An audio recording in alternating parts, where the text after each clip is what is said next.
جی بولیں بھائی صاحب، السلام علیکم. السلام علیکم بھائی. وعلیکم السلام. کیا حال چال ہے؟ وعلیکم خیریت سے ہیں؟ السلام ملیار بھائی، کیسے ہیں؟ اللہ کا کرم. میں کافی دیر سے آپ کی کال کا ویٹ کر رہا ہوں، لیکن ہو نہیں پا رہی. اور آپ سنائیں کیسے ہیں؟ اللہ تعالیٰ آپ کو عزت دے. خدا آپ کو سلام کیجیے. Thank you sir.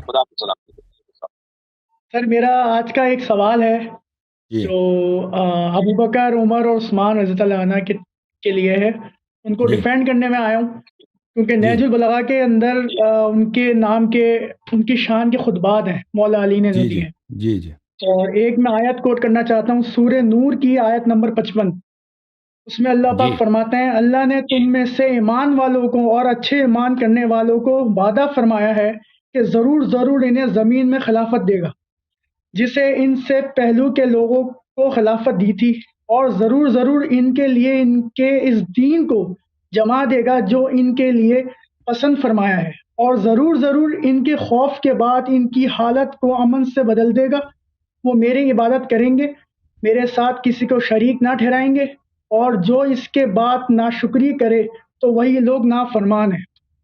اور ہوں اسی کے متعلق ایک نہج البلاغہ کا ایک خطبہ ہے، مکتوب نمبر 6، حضرت امیر معاویہ کے نام پہ جو خط لکھا تھا مولا علی نے، اس پہ انہوں نے فرمایا کہ جن لوگوں نے ابو بکر، عمر، عثمان کی بیعت کی تھی، انہوں نے میرے ہاتھ پر اسی اصول کے مطابق بیعت کی جس اصول پر وہ ان کی بیعت کر چکے تھے، اور اس کے بنا پر جو حاضر ہے اسے پھر نصر ثانی کا حق نہیں، اور جو برو وقت موجود نہ ہو اسے رد کرنے کا اختیار نہیں، اور شواری کا حق صرف مہاجرین اور انصار کو ہے. وہ اگر کسی پر ایکا کر لیں اور اسے خلیفہ سمجھ لیں تو اسی میں اللہ کی رضا اور خوشندی سمجھی جائے گی. اب جو کوئی اس شخصیت پر اعتراض یا نظر ثانی اختیار کرتا ہو، الگ ہو جائے، تو اسے وہ سب اسی طرح واپس لائیں گے جدھر سے وہ مخروف ہو گئے انہیں، اور اگر انکار کرے گا تو اس سے لڑیں، کیونکہ وہ مومنوں کے طریقے سے ہٹ گئے، دوسرے اوپر ہو لیا ہے، اور جدھر وہ پھر گیا ہے اللہ تعالیٰ بھی اسے ادھر ہی پھیر دے گا. سر آپ مجھے اس چیز کا ذرا تفسیر اور ایلوبریٹ کریں آنسر کو کہ یہ کیا ہے. اچھی بات ہے. میں آپ کی خدمت میں پہلے آیت کی یہ ترجمہ پیش مولا کروں علی کہ کے تو خطبات ہیں ان کے لیے. اوکے ایک منٹ میں اجازت دیں، میں آپ کے ساؤنڈ کو میوٹ کر دوں کیونکہ میری آواز دوبارہ مجھے واپس آ رہی ہے آپ کے مائکرو فون سے.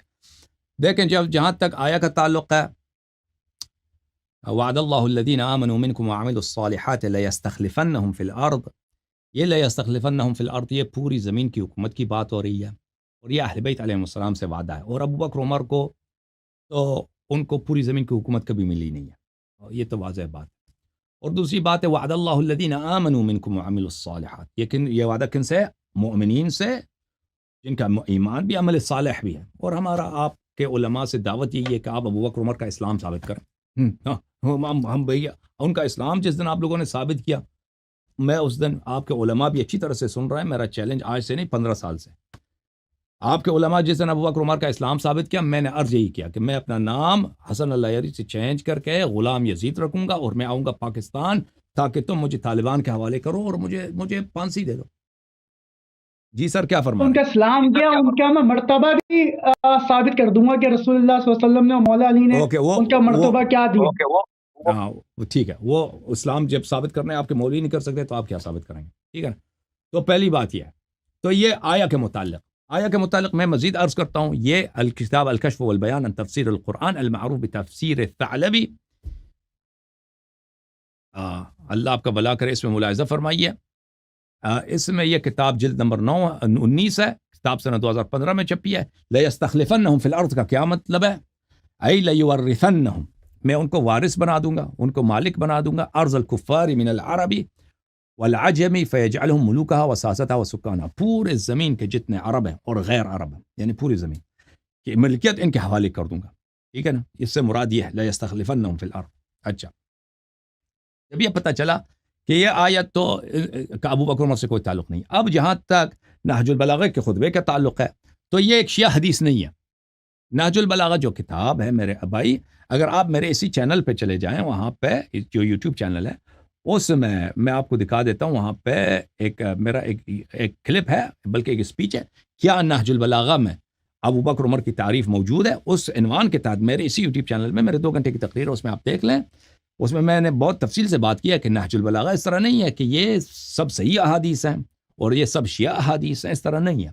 اس کتاب کے مصنف محدث بھی نہیں تھے، اور یہ متأخر بعد میں بنی ایک کتاب لکھی گئی ہے۔ یہ کتاب 5ویں صدی میں لکھی گئی ہے، اور یہ کتاب اس طرح نہیں ہے کہ شیعوں کے نزدیک سب سے جو اہم کتاب ہے یا سب سے جو معتبر کتاب ہے وہ نہج البلاغہ ہو۔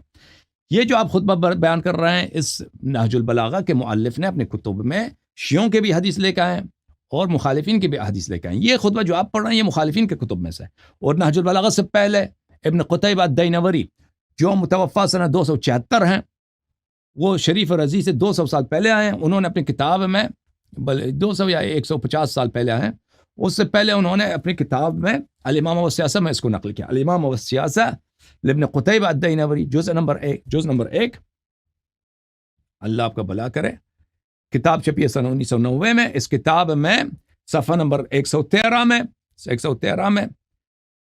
کتاب علی الی معاویہ مرۃ ثانیہ، امیر المؤمنین علیہ السلام کے خط معاویہ کو دوسری دفعہ، فإن بيعتي بالمدينة لزمتك وأنت بالشام لأنه بايعنا الذين بايعوا أبا بكر وعمر وعثمان على ما بايعوا فلم يكن للشاهد أن يختار ولا للغائب أن يرد وإنما الشورى للمهاجرين والأنصار۔ وہی خطبہ جو نہج البلاغہ کیا اس سے پہلے یہ لا چکے ہیں اپنی کتاب میں۔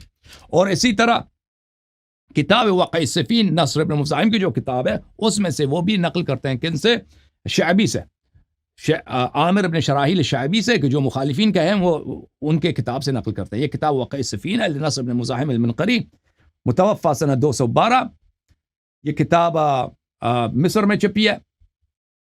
یہ جو ایران میں لکھا ہے نا، منشورات مکتبۃ مرشد النجفی، یہ آف سیٹ ہے، اصل میں یہ مصر کی چھپی ہے۔ یہ مصر کی کتاب کو ان لوگوں نے دوبارہ اسی کو فوٹو کاپی کر کے چھاپ دیا، اس کو آف سیٹ بولتے ہیں۔ اچھا، یہ صفحہ نمبر 227 میں روایت ہے عمر ابن سعد سے، نمیر ابن وعلہ سے، عن عامر الشعبی، وہی روایت جریر والی روایت یہاں پہ ہے کہ اس میں آ جاتا ہے کہ بسم اللہ الرحمن الرحیم فاما بعد فان بیعتی بالمدینہ لزمتک وانت بالشام۔ یہ بھی شعبی شیعہ نہیں ہے، تو یہ شیعہ حدیث ہے ہی نہیں، یہ مخالفین کی حدیث ہے بھائی، مخالفین کی حدیث ہے، ٹھیک ہے نا۔ تو اور اس کے علاوہ میں آپ کی خدمت میں عرض کروں کہ بات سنیں، یہ روایت اس لیے اہم ہے، یہ روایت اگر ہم اس کو مان بھی لیں نا، اس کے کوئی اعتبار نہیں ہمارے نزدیک، تو اس کی وجہ یہ ہے کہ دیکھیں معاویہ جو ہے، لوگوں کو معاویہ کا جو صوبہ تھا شام، یہ کب فتح ہوا ہے؟ عمر کے زمانے میں فتح ہوا۔ وہاں کے سب لوگ پرانے صحابی نہیں ہیں، وہاں کے سب لوگ یہ بعد میں پیغمبر صلی اللہ علیہ وسلم کی وفات کے بعد مسلمان ہوئے ہیں۔ اور معاویہ وہاں پہ کیا تھا؟ وہ لوگ سب ابو بکر عمر کو خلیفہ مانتے تھے، عثمان کو بہت ہی نیک خلیفہ مانتے تھے، اور وہ معاویہ نے ان کو جمع کیا ہے کہ ہم کیا، ایک منٹ بھائی، کیا کہنا چاہ رہے ہیں؟ کیا کہنا چاہ رہے ہیں؟ میں یہ کہہ رہا ہوں کہ آپ کا جو آپ کہہ رہے ہیں کہ یہ مخالفین کی خطبات ہیں، تو ہم کیسے مان لیں یہ مخالفین کے خطبات ہیں؟ کیونکہ ابھی جو چھپ رہی ہے جتنی بھی نہج البلاغہ جو چھپی ہیں لاہور سے، کوئٹہ سے، یا جہاں سے بھی، اس میں تو ایک ہی چلتی آ رہی ہیں۔ اگر ٹھیک ہے نا، نہج البلاغہ سے پہلے ایسے ہم ایسے تو پھر ہم آپ کی بھی حدیثوں کو رد کر دیں کہ مخالفین کے اوپر ہے پھر۔ تو نہج البلاغہ میں اس خطبے کا کوئی سند ہے ہی نہیں، ٹھیک ہے نا، کہ وہ کہاں سے نقل کر رہا ہے، ٹھیک ہے نا، کوئی سند نہیں ہے۔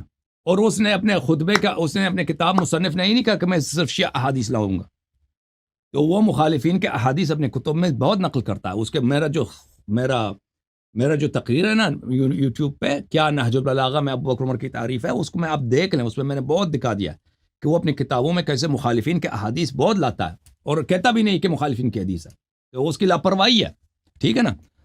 تو آپ کو کیسے پتا چلے گا کہ یہ معتبر حدیث ہے یا نہیں؟ اس کے سند دیکھیں گے، سند ہے نہیں، اس نے کہاں سے لایا ہے؟ میں نے آپ کو دکھا دیا آپ کی کتاب سے، یہ شریف رضی سے 150 سال پہلے ابن قتیبہ نے اپنے کتاب میں اس حدیث کو نقل کیا۔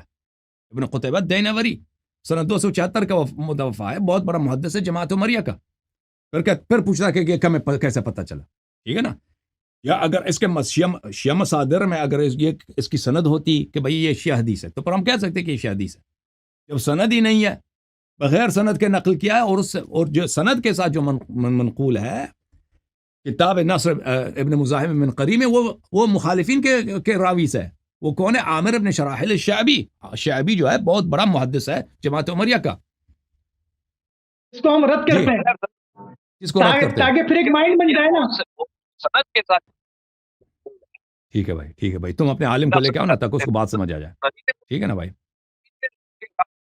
تم پہلے میرا تقریر سن لو. وہ تقریر کیا نہج البلاغہ میں ابو بکر عمر کی تعریف ہے یا نہیں ہے، اس کے سننے کے بعد ادھر آ جانا. ٹھیک ہے نا؟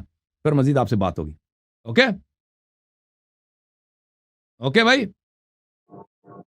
سمجھ آ رہی بات؟